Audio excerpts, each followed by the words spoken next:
It was the kind of story no one could believe, a horror so dark it sounded like fiction. But it was real, and it happened beneath an ordinary home in Austria, where a father's secret stretched for 24 long, unimaginable years.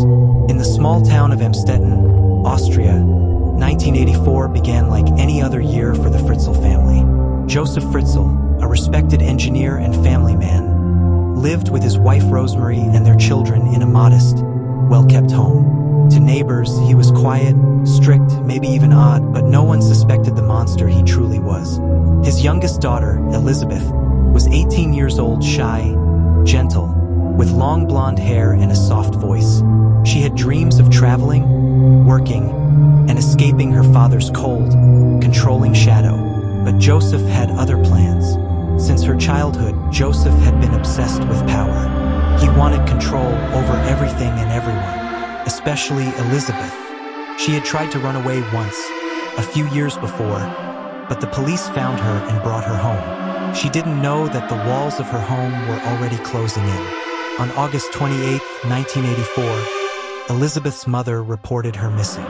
Joseph calmly told the police that his daughter had run away again. A few weeks later, he presented them with a handwritten letter, supposedly from Elizabeth, saying she joined a religious cult and didn't want to be found. The police accepted it. So did her mother, and just like that, Elizabeth Fritzl vanished from the world. No one knew that Joseph himself had forced her into a small, windowless room, a cellar he'd been secretly building for years beneath the family home. It was reinforced with concrete, hidden behind a metal door, and sealed with an electronic lock. A dungeon disguised as a basement. When he first lured her down there, he told her he needed help carrying a door. As soon as she stepped inside, he trapped her. That door, heavy and soundproof, slammed shut, and her life above ground ended. Elizabeth's new world was just a few rooms. A narrow hallway, a small bathroom, a sleeping area, and a place where the light never changed. She had no sunlight, no windows, and no way out. Her father brought food, water, and sometimes books, but he also brought something much darker. For 24 years, he visited her in that cellar. He tortured her, manipulated her, and convinced her she would die if she ever tried to escape. And she believed him. As the years passed, Elizabeth lost track of time.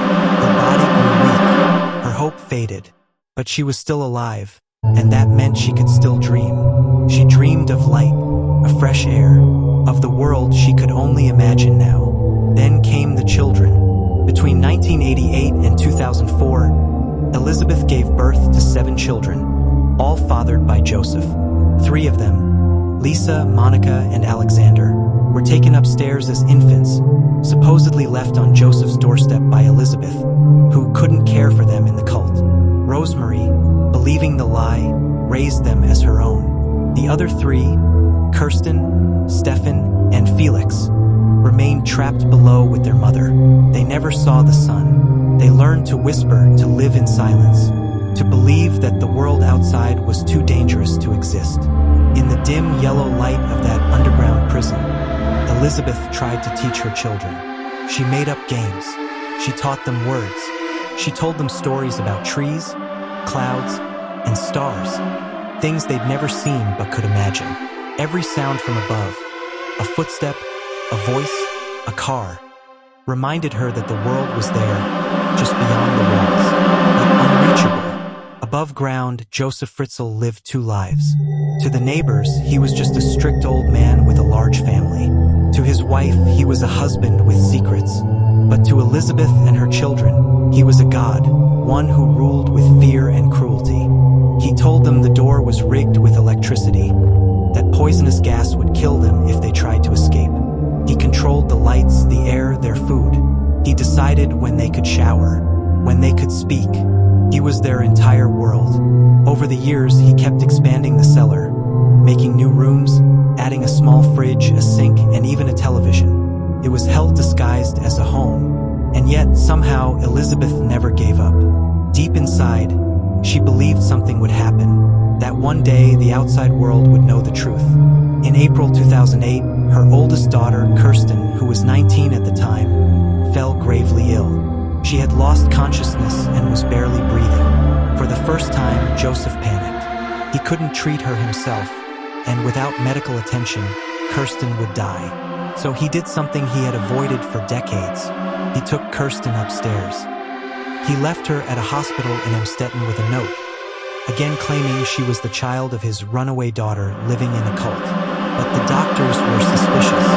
The girl was pale, malnourished, and showed signs of long-term neglect. They contacted the police, and within days, the entire story began to crumble.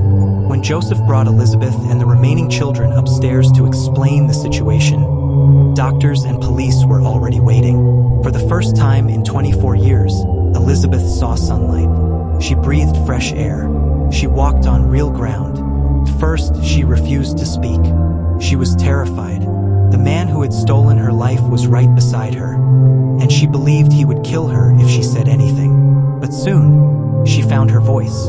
In a long, heartbreaking interview with investigators, Elizabeth told them everything. About the cellar, the children, the years of torment. When the police finally broke open the secret door, what they found stunned the world. A network of small, damp rooms, lined with soundproof walls, old furniture, and decades of hidden horror. Joseph Fritzl was arrested immediately. He confessed to everything, though even his confession couldn't capture the full scale of the horror. In 2009, he was sentenced to life imprisonment for rape, incest, murder, for one of the infants who died in captivity, and enslavement. He will spend the rest of his life in a psychiatric prison. Elizabeth, now in her 40s, entered protective care with her surviving children. They received therapy and new identities away from the media. For years, they couldn't bear sunlight for too long. Their skin wasn't used to it. They flinched at loud sounds, but slowly they began to heal. Elizabeth never spoke publicly again. She wanted privacy, a chance to live a life that had been stolen. She reportedly lives under a new name in a quiet town in Austria, with her children close by. Neighbors say she enjoys gardening, baking, and simply being free. The cellar was sealed forever. The house was left empty, a monument to what evil can hide behind ordinary walls. For 24 years, the world above moved on. Seasons changed, people aged, the world advanced. And beneath it all, a woman waited. A daughter, a mother, a survivor. The story of Elizabeth Fritzl isn't just about the cruelty of one man. It's about the strength of a woman who refused to die in the dark. She endured everything that could destroy a person, and yet she found light again. She was buried alive, one investigator said, and she came back to life.